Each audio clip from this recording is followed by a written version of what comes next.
Used earlier, destroyed is not hyperbolic in any way, shape, or form. 74% of American adults now are overweight or obese. Close to 50% of children are overweight or obese.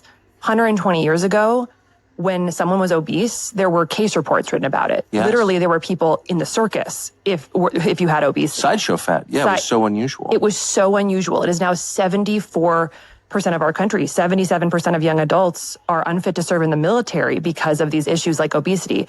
Now let's talk about diabetes. 50%, a full 50% of American adults have prediabetes or type 2 diabetes, which is a fundamental issue in how our cells... Half the country, Tucker, have prediabetes or type 2 diabetes, and 30% of teens now have prediabetes. This was a condition that no pediatrician would have seen in their lifetime 50 years ago. 1% of Americans in 1950 had type 2 diabetes. We have 18% of teens with fatty liver disease, a disease that used to be in late stage alcoholics. Cancer rates are skyrocketing in the young and the elderly. Young adult cancers are up 79%, and this is the first year in American history we're estimated to have over 2 million cases of cancer. 25% of American women are on an antidepressant medication.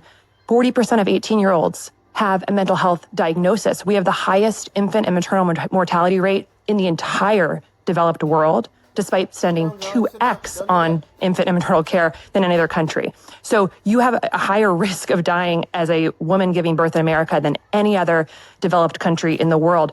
Autism rates in kids are 1 in 36 nationally. This was 1 in 1,500 in the year 2000, and the screening has not changed in California, where I live. And I just want to linger on that. And the screening has not changed. So in 20 years, the definition hasn't changed. No, 1 in 32 from 1 in 1,500 in California. 1 in 36 right now. It was 1 in 1,500. In California, it's 1 in 22.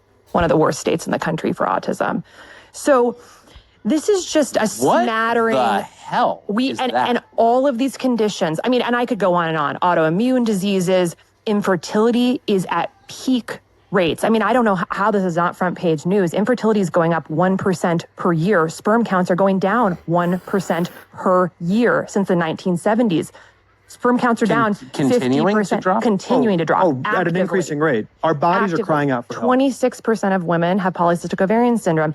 Now, the thing that people need to understand is that all of these conditions are caused or driven by the exact same thing, which is metabolic dysfunction, this core foundational issue of how our bodies on the cellular level function, which is driven by our toxic food system and our toxic environment. These subtle, insidious forces that are creating slow, progressive illness starting now in fetal life that allow patients to be profitable and on the pharma treadmill for their entire lives. They make us sick, but they don't kill us, and then we are drugged for life. Can you just give us... Okay, guys.